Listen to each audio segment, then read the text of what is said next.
Bismillahirrahmanirrahim. Assalamualaikum warahmatullahi wabarakatuh.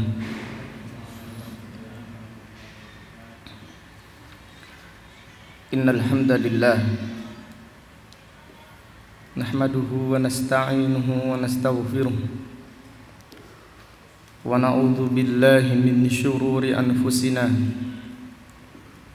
wa min sayyiati a'malina. من يهده الله فلا مضل له ومن يضلل فلا هادي له وأشهد أن لا إله إلا الله وحده لا شريك له وأشهد أن محمدا عبده ورسوله.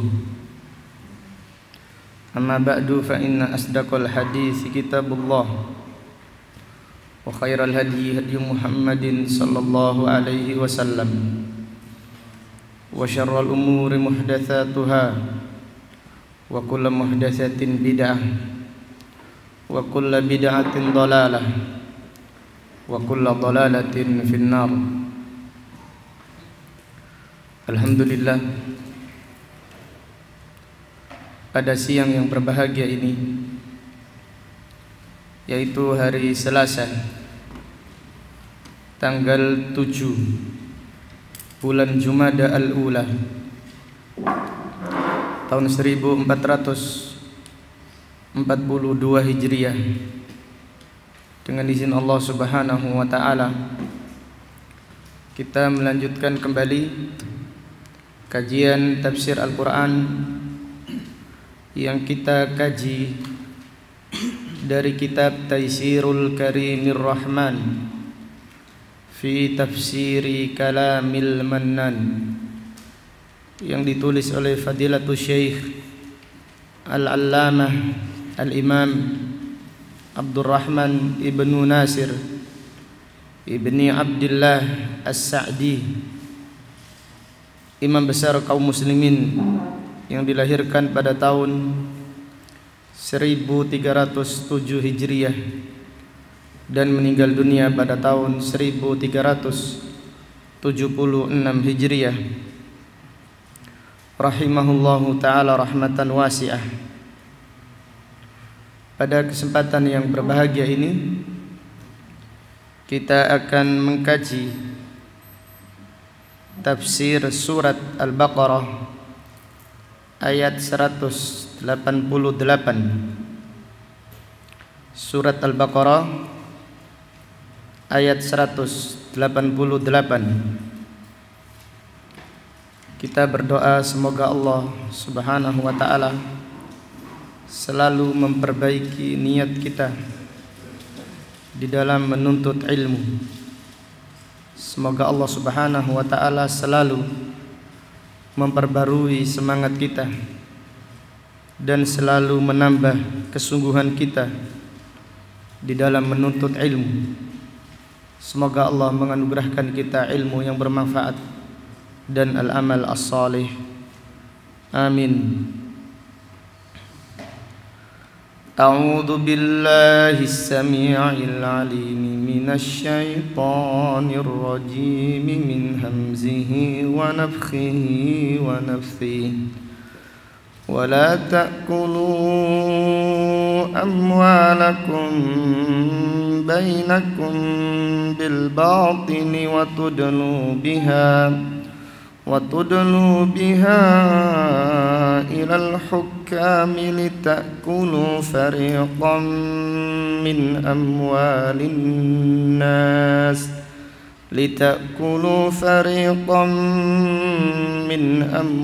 الناس بالإثم وأنتم تعلمون.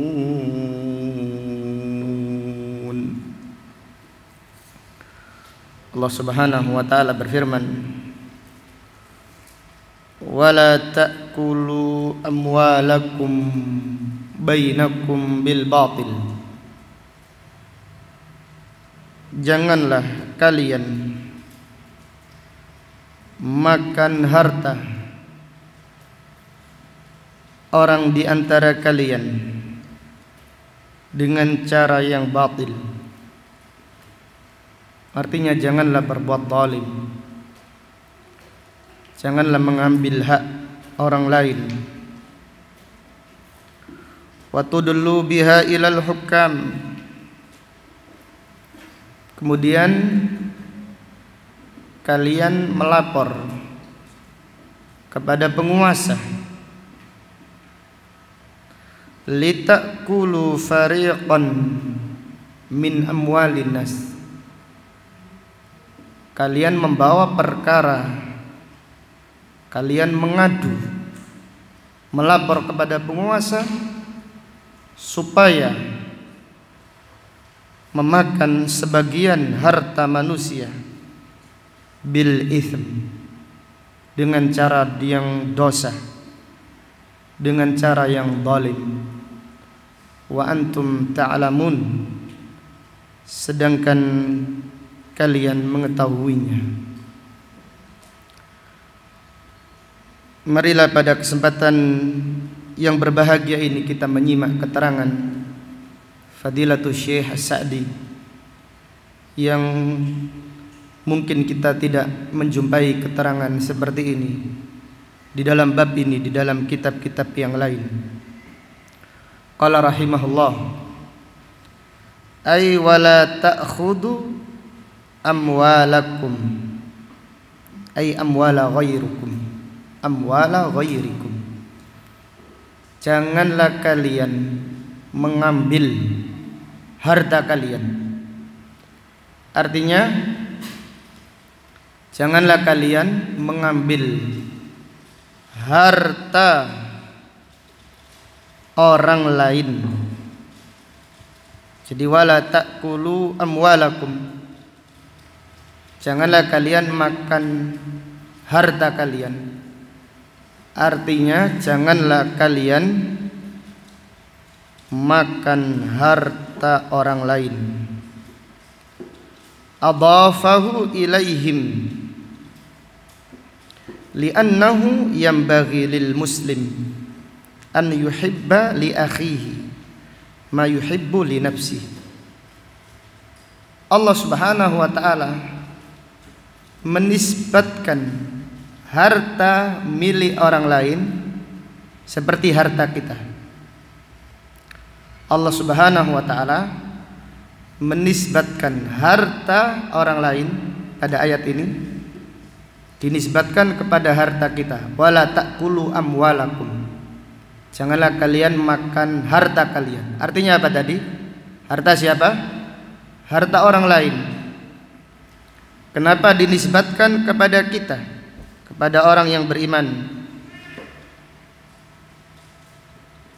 Li'annahu yanbaghi lil muslim, karena seharusnya bagi setiap muslim an yuhibba li akhihi ma yuhibbu li nafsihi. Hendaklah seorang muslim mencintai saudaranya seperti dia mencintai dirinya sendiri. Wa yahtarimu malahu kama yahtarimu malahu.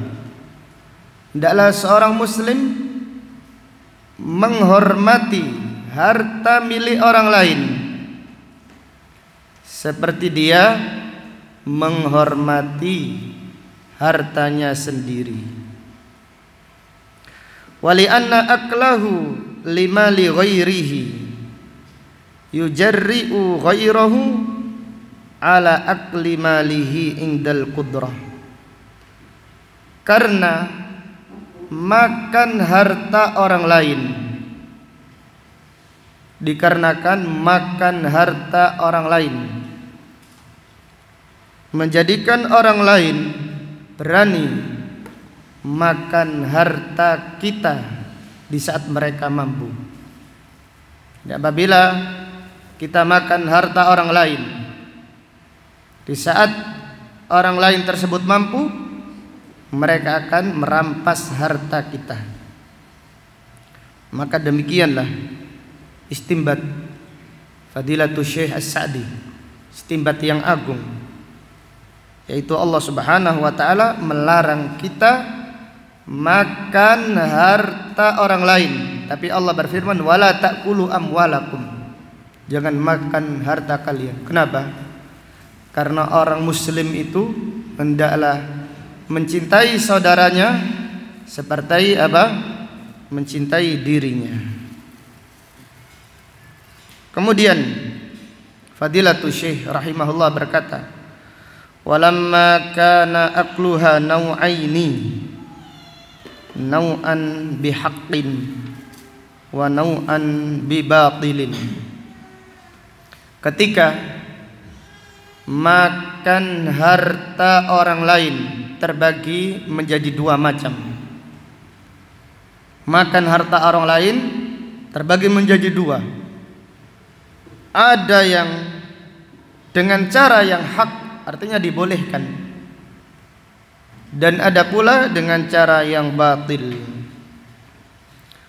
Wa kanal muharram innama huwa akluha bil batil qayyadahu ta'ala bidzalik. Maka yang diharamkan adalah makan harta orang lain dengan cara yang batil. Maka Allah Subhanahu wa taala mengkhususkan larangan makan harta orang lain dengan cara yang apa? Dengan cara yang batil.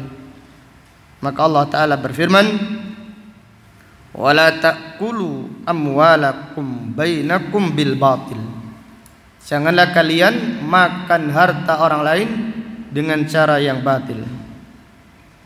Kemudian Fadilatul Syekh rahimahullah memerinci, menjelaskan secara terperinci dengan keterangan yang detail apa saja di antara makan harta orang yang lain, makan harta orang lain dengan cara batil, apa saja.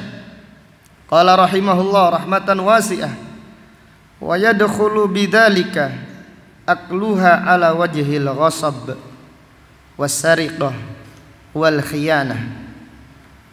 Termasuk makan harta orang lain dengan cara yang batil, yaitu makan harta tersebut dengan cara merampas atau mencuri atau berkhianat, fi wadi'atin, mengkhianati amanah, titipan, au ariyatin, atau mengkhianati pinjaman, au nahwi dzalik, atau yang lainnya.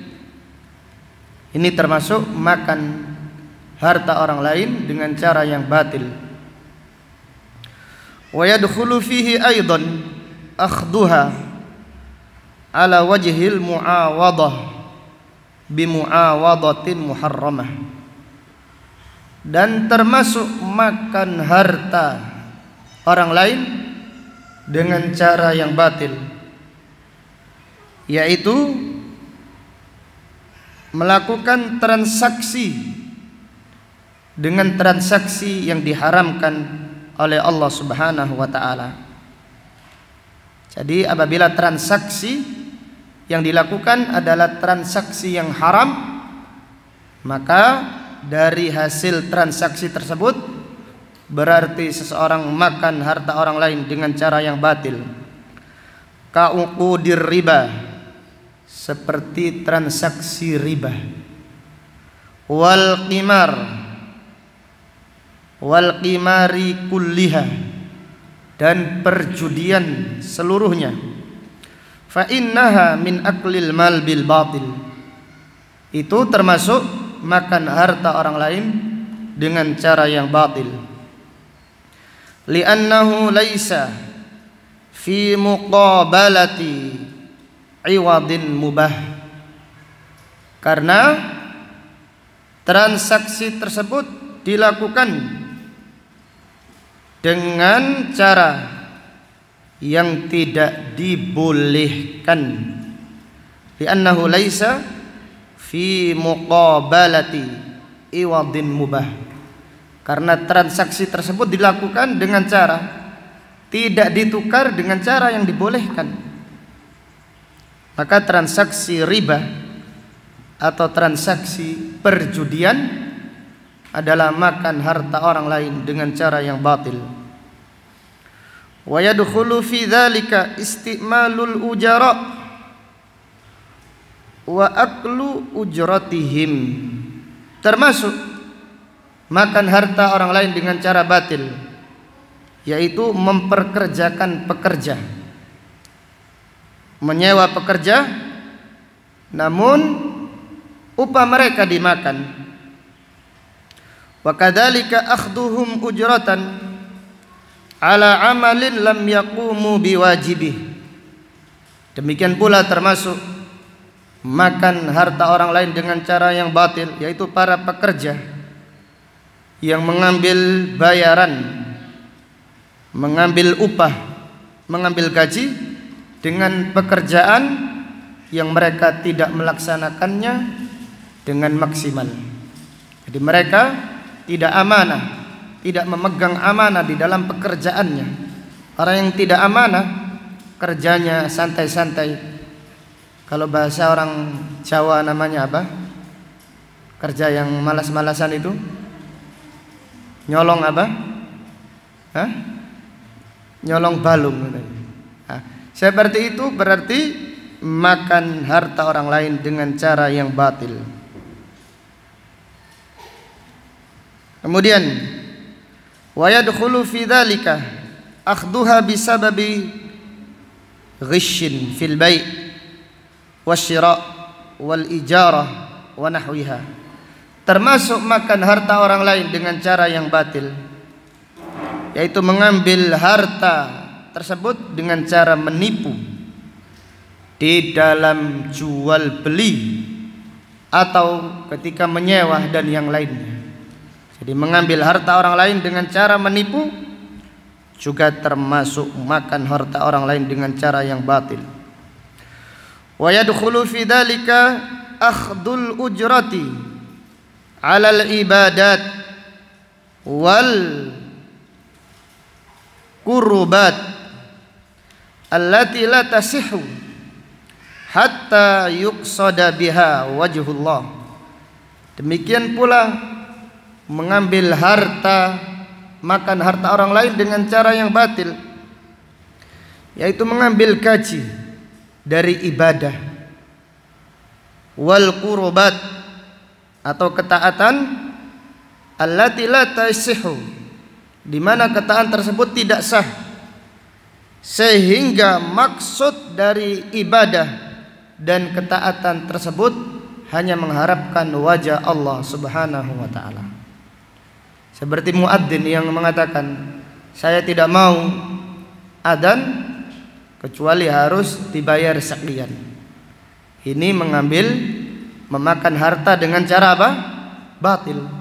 Ataupun ibadah-ibadah yang lain.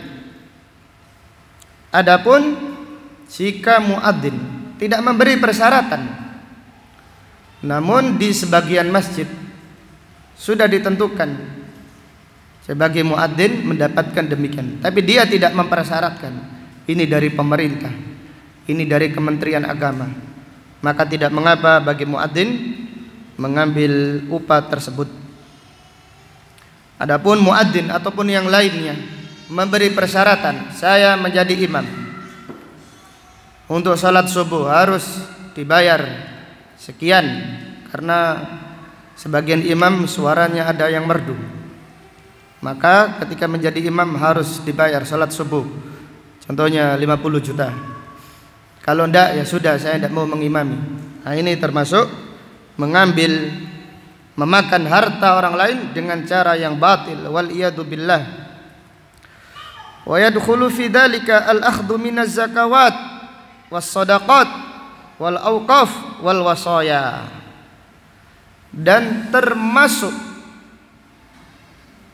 makan harta orang lain dengan cara yang batil, yaitu mengambil zakat atau sedekah atau wakaf ataupun wasiat, liman laisa lahu haqqun minha au fawqa haqqihi, bagi siapa yang tidak memiliki hak atau bagi siapa yang mengambil di luar batasannya.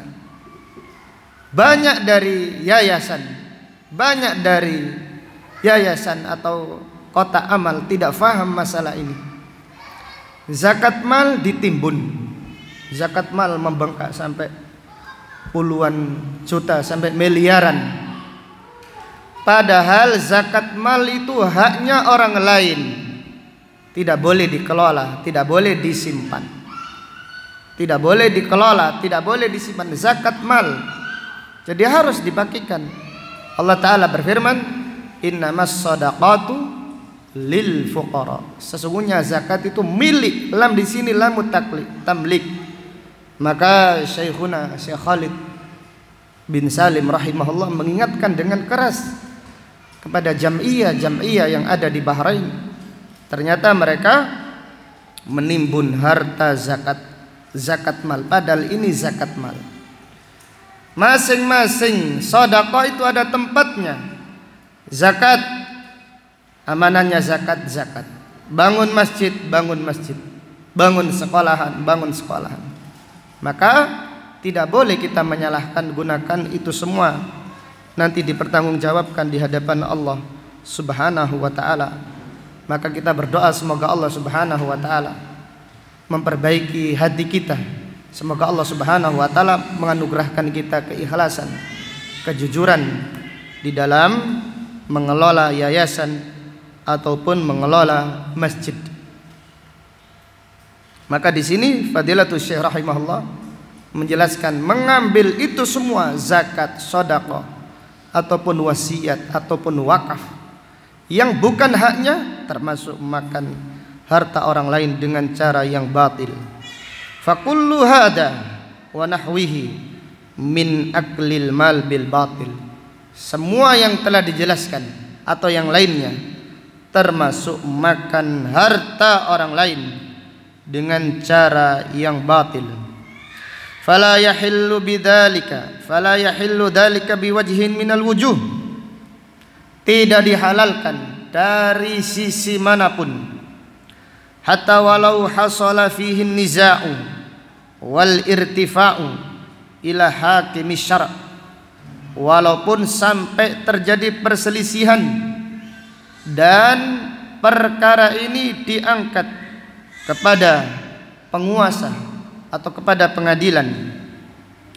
Wa adla man yuridu aklaha bil batil bihujjatin ghalabat hujjatal muhiq. Dan orang yang ingin makan harta orang lain dengan cara yang batil tadi melaporkannya kepada penguasa dengan cara yang batil, membawa hujjah, membawa bukti yang mengalahkan bukti orang yang benar.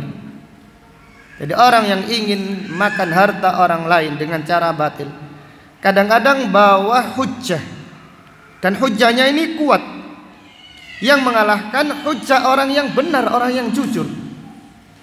Jadi tanah miliknya orang lain, tanah milik tetangganya diambil sebagian, kemudian dia sudah membayar orang lain, sudah masang, sudah buat sertifikat, kemudian terjadi perselisihan. Yang tidak punya sertifikat otomatis apa?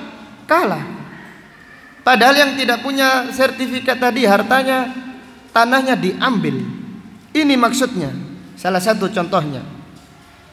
Kemudian Fadilatul Syekh rahimahullah wa hakama lahul hakim bidzalik. Dan hakim pengadilan, hakim memenangkannya. Karena apa? Buktinya lebih kuat, hujahnya lebih kuat. Sedangkan orang yang jujur tadi tidak punya hujah, hanya dia merasa jujur, ini tanah saya seperti ini, berdasarkan wasiat orang tuanya atau berdasarkan keterangan orang tuanya. Tetapi tetangganya punya bukti sertifikat, sudah menyuap, sudah melakukan transaksi dengan penguasa, kemudian dia menangkan, kemudian dia dimenangkan oleh hakim. Qala rahimahullah, fa inna hukmal hakim la yubihu muharraman wa la yuhallilu haraman.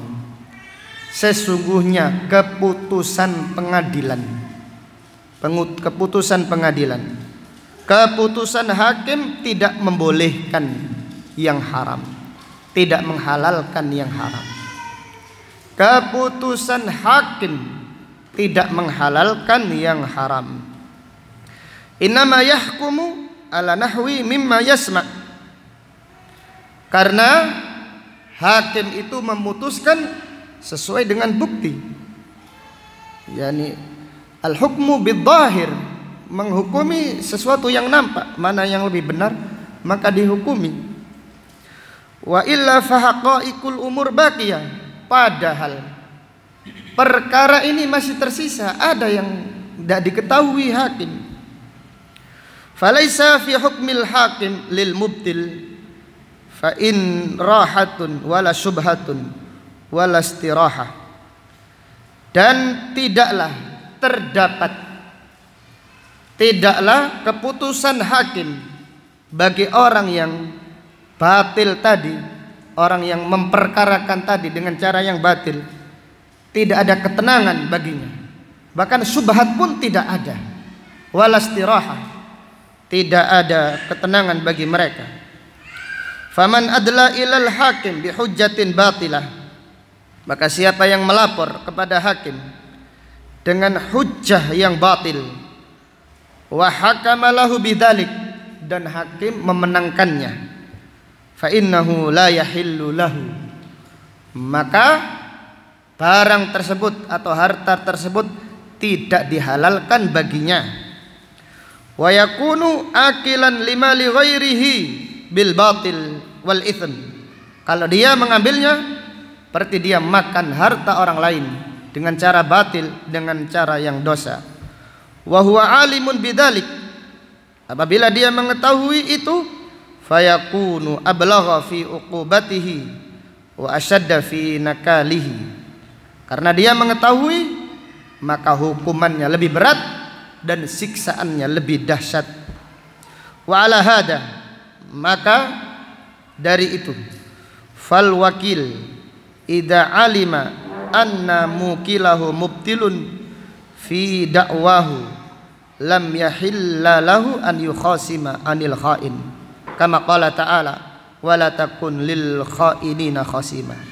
Fadilatul Syekh rahimahullah berkata, maka dari itu wakil, orang yang diberi wakil, kuasa hukum, jika mengetahui apabila apanya itu kliennya, ya, apabila kliennya tadi batil di dalam pengakuannya, tidak dihalalkan bagi kuasa hukum tadi membelanya, tidak boleh membela orang yang khianat.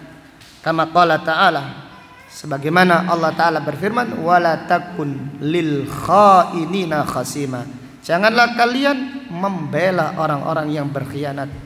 Namun di dunia ini banyak yang namanya pengacara setan. Apa itu bahasa Inggrisnya? Devil advocate. Yang penting membela, yang penting maju tak gentar. Siapa? Siapa yang bayar. Kalau di dalam itu dinamakan devil advocate, pengacara setan. Mampu berapa? Wani piro, sehingga dibela oleh pengacara dengan mati-matian sesuai dengan bayarannya. Wallahu ta'ala a'lam bisawab. Dari ayat yang mulia ini terdapat beberapa pelajaran yang bisa diambil. Fihi tahrimu akli malil ghair bil batil, diharamkan makan harta orang lain dengan cara yang batil. Jadi kalau harta kita dimakan orang lain, jangan khawatir, jangan takut. Tapi yang hendaklah kita takut, hendaklah kita khawatir, yaitu makan harta orang lain, karena tuntutannya berat di hadapan Allah Subhanahu wa ta'ala. Kemudian pelajaran berikutnya dari ayat yang mulia ini, terdapat pelajaran fihi tahrimu dzulm, diharamkan kezaliman. Siapa yang makan harta orang lain dengan cara batil, berarti dia melakukan kezaliman. Nabi sallallahu alaihi wasallam bersabda, "Adz-dzulmu dzulumatun yaumal qiyamah." Sesungguhnya kezaliman adalah kegelapan pada hari kiamat. Nabi sallallahu alaihi wasallam bersabda, "Wattaqi da'watal mazlum." Hati-hati doa orang yang terzalimi. Fa innahu laisa bainahu wa bainallahi hijab. Karena doa orang yang terzalimi tidak ada penghalangnya antara doa tersebut dengan Allah Subhanahu wa ta'ala. Kemudian dari ayat yang mulia ini terdapat pelajaran fihi jawazu akli malil ghair bil haqq, dibolehkan makan harta orang lain dengan cara yang benar. Seperti apa contohnya? Seperti jual beli. Jual beli kita makan harta orang lain tapi dengan cara yang dibolehkan. Seperti menerima hadiah. Nabi sallallahu alaihi wasallam bersabda, "Tahadu tahabbu." Hendak kalian saling memberi hadiah, niscaya kalian saling mencintai. Dan yang lainnya. Yang penting dengan cara yang benar, dibolehkan makan harta orang lain. Kita diundang oleh teman kita makan di rumahnya, boleh. Diriwayatkan, tapi wallahu a'lam riwayat ini diperselisihkan. Yaitu para sahabat ketika turun ayat yang mulia ini, mereka tidak mau menerima undangan.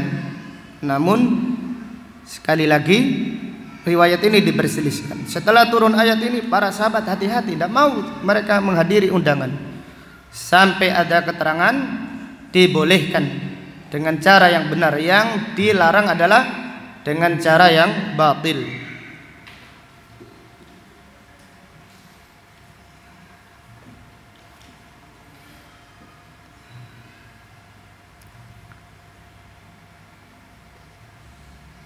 Kemudian dari ayat yang mulia ini terdapat pelajaran fihi al-amru bihifdzil mal, perintah menjaga harta. Sebagaimana kita menjaga harta kita, hendaklah kita menjaga harta orang lain.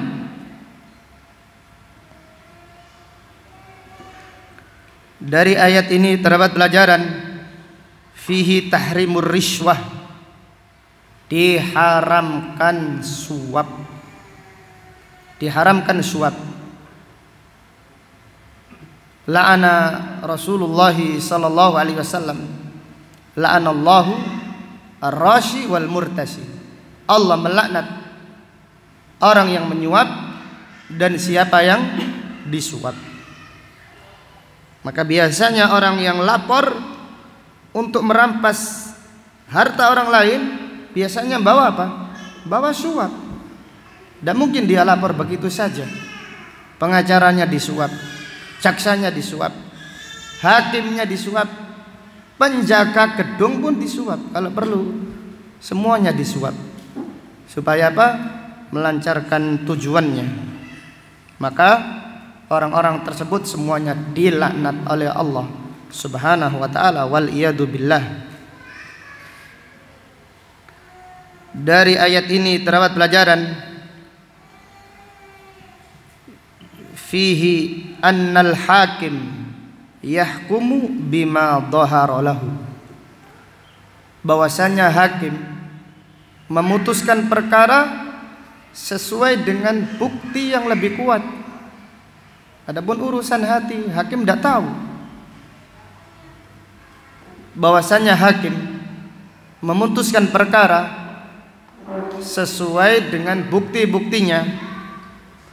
Maka dalam hadis yang diriwayatkan oleh Imam Bukhari dan Muslim, Nabi sallallahu alaihi wasallam bersabda, "Innama ana basyarun sesungguhnya aku hanyalah manusia. Artinya Nabi Shallallahu Alaihi Wasallam tidak mengetahui ilmu gaib. Wa innakum takhtasimuna ilayya, dan sesungguhnya kalian mengadukan perkara kepadaku. Wala'alla ba'dakum alhana bihujjatihi min ba'd, bisa jadi sebagian kalian hujjahnya lebih kuat dari yang lain. Fa'aqdiyalahu, maka aku memenangkannya. Binahwi ma asma'u minhu, sesuai dengan apa yang aku dengarkan. Ini hujjahnya lebih kuat, aku memutuskannya, aku memenangkannya. Kemudian Nabi Shallallahu Alaihi Wasallam bersabda, "Faman qadaitu lahu bi syai'in min haqqi akhihi." Siapa yang aku putuskan? Siapa di sini mencakup Nabi Shallallahu Alaihi Wasallam dan mencakup semua hakim, semua penguasa.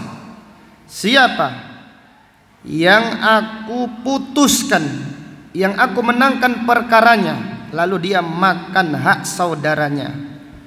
Siapa yang diputuskan oleh hakim menang sehingga dia makan harta, makan hak saudaranya, fala ya'khudhu, jangan dia mengambilnya. Kalau dia mengambilnya, fa innama aqta'u lahu qit'atan minan nar, kalau dia mengambilnya, sesungguhnya aku memberikannya satu bagian dari neraka jahanam. Hadis riwayat Bukhari Muslim dari Ummu Salamah radhiyallahu anha. Dengan demikian, bahwasannya hakim memutuskan perkara sesuai dengan apa? Bukti-buktinya. Kemudian dari ayat ini terdapat pelajaran, annallaha la yu'aqibul hakim alal umuril batinah idza ijtahada. Allah Subhanahu wa taala tidak menghukum seorang hakim tentang perkara-perkara yang tidak nampak apabila hakim sudah sungguh-sungguh. Dirumit ini, siapa yang namanya orang mengadu, orang sengketa, perselisihan, maka hakim apabila sudah berusaha jujur, melaksanakan amanah, maka apabila terjadi kesalahan, Allah tidak menghukum hakim apabila dia sudah bersungguh-sungguh. Yang penting dia bersungguh-sungguh. Adapun perkara yang gaib tidak tahu, hanya yang mengetahui orang-orang yang mengadu tadi. Namun jika hakimnya sekongkol, maka hakim termasuk orang yang dilaknat oleh Allah Subhanahu wa taala. Dari ayat ini terdapat pelajaran, fihi anna hukmal hakim la yuhillu haraman, bahwasannya keputusan hakim tidak menghalalkan yang haram. Jadi makan harta tetangga, makan patokan, masih ada orang makan patokan, makan harta tetangga, ngambil harta tetangga, sudah diputuskan, kuat hujahnya, ada sertifikatnya, ada saksi-saksinya. Padahal kadang-kadang yang pemilik nggak dihadirkan. Allahu Akbar, diukur-ukur sendiri, saksi-saksi sendiri. Ada penguasanya, iya sudah diputuskan. Maka keputusan hakim tidak menghalalkan apa? Yang haram. Masih ada tuntutan nanti, yaitu di depan alaihissallahu biahkamil hakimin, di depan hakim yang maha adil, yaitu di depan Allah Subhanahu wa ta'ala.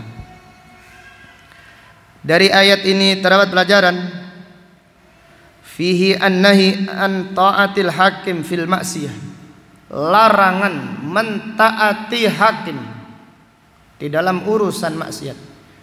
Bisa jadi orang yang melapor pertama kali melapor tidak tahu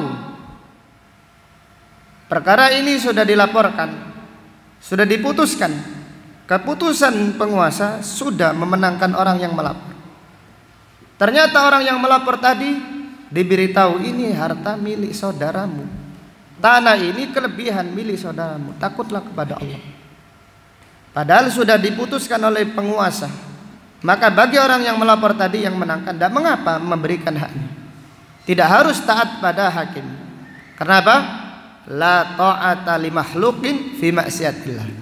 Tidak boleh taat kepada makhluk di dalam bermaksiat kepada Allah Subhanahu wa taala. Kemudian dari ayat ini terdapat pelajaran fihi at-tahdhiru minal khiyanah wa annaha minal kabair.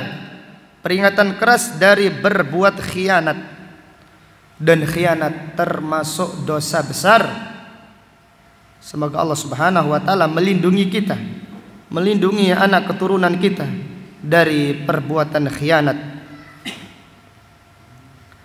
Kemudian dari ayat ini terdapat pelajaran fihi at-tahdhiru minal yaminil ghamus wa syahadatiz zur. Peringatan keras dari sumpah palsu, sumpah dusta, dan peringatan keras dari saksi yang berdusta. Tahu ini perbuatan dosa, dijadikan saksi, kemudian membela. Ini adalah perbuatan dosa, ini adalah dosa yang besar, bukan dosa yang ringan.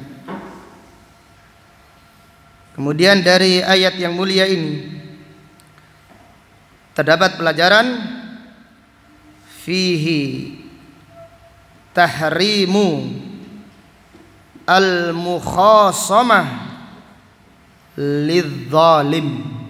Larangan membela, larangan membela orang-orang yang zalim. Tahrimul mukhasamah lidzalim. Jadi janganlah menjadi pengacara, janganlah menjadi pembela orang-orang yang berbuat kezaliman. Maka ayat ini adalah ayat yang menjadi peringatan keras kepada pengacara-pengacara, kepada jaksa-jaksa, kepada hakim-hakim yang membela orang-orang yang zalim. Tuntutan mereka berat di hadapan Allah Subhanahu wa taala. Dunia saja mereka tidak tenang. Bisa jadi mereka menang, tapi mereka pada akhirnya tidak tenang karena dihantui dengan kezalimannya. Suatu saat keputusan Allah, hukuman Allah pasti akan datang kepada orang-orang yang zalim di dunia, apalagi di akhirat nanti. Dari ayat yang mulia ini terdapat pelajaran fihi al-amru bis-sidqi wal amanah. Perintah untuk jujur dan menjaga amanah. Adalah kita selalu berdoa kepada Allah, minta keikhlasan, minta kejujuran, minta supaya dijadikan oleh Allah menjadi orang-orang yang amanah.